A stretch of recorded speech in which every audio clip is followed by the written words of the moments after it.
How do I discover what I'm good at? Today, I want to help you figure out what you are good at. I'm going to break this down into 3 categories. First category is ask yourself.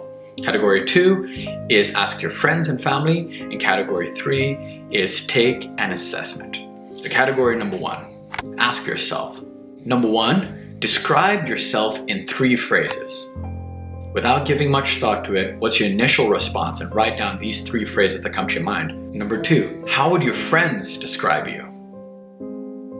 Again, put 3 phrases down. Number 3, out of all the things you do, what are the few things you do best?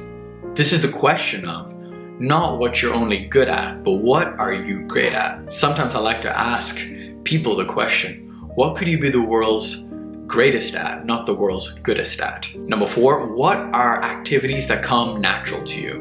What are the things you do easily without trying? This will help you recognize what your natural giftings and strengths are. This is not only sports or academics. This could be something like hospitality, care, counseling, listening, speaking. What are the things that naturally come to you? Number 5, what brings you the greatest satisfaction? What are the activities that you find yourself get into and you find it hard to get out of? Those activities where you start it and before you know it, it's midnight.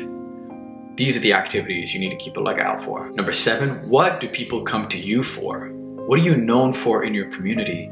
If someone needs help with organizing a birthday party, do they come to you?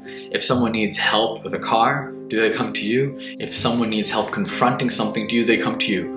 What are you known for in your community? And what do people come to you for help for? So that's category number 1. Category number 2. So you finish writing all the things you need to ask yourself. Now you need to get on a phone, you need to go to the next room, you need to text a friend or a family. And what you need to ask your parents in particular, or the person who brought you up, is what are things you've noticed about me from a young age? This could be a skill, this could be an activity, this could be a manner of thinking, just some sort of repeated behavior over a long period of time. This is going to give you a really great clue into what your natural giftings and strengths are. Number 2, and this is probably one of the best questions to ask, is ask your friend, why are you friends with me? And I know that's a weird question, and your friend's probably going to be like, hey, stop being weird. And you're going to be like, no, why are you friends with me?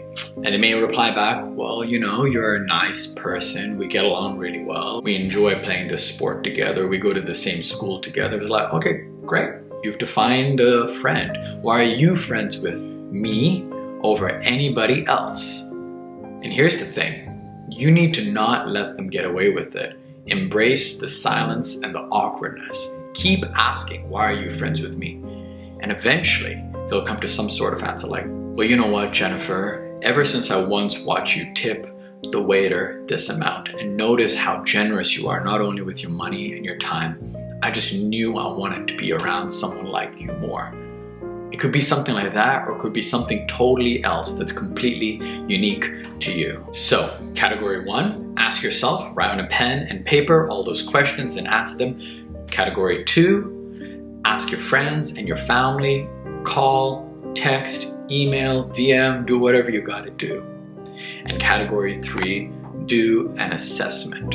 Now, there's many strengths-related assessments out there. There's StrengthsFinder, there's Enneagram, there's Myers-Briggs, whatever. Do as many assessments as you can, because the better you know yourself, the better it is for you. Personally, I'm partial to the StrengthsFinder assessment.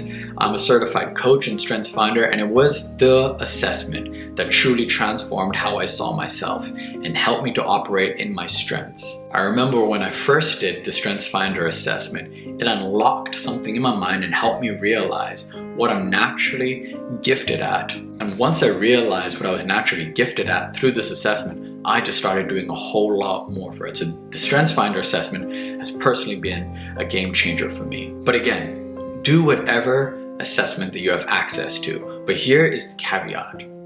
Most people do personality assessments and kind of relax and bask in it and say, well, I'm an Enneagram 7, this is just the way I am, it's cool. People stay at that place of just knowing who they are. But what I'm here to help you with is help you to leverage who you are. And that is exactly why we're trying to figure out what we're good at.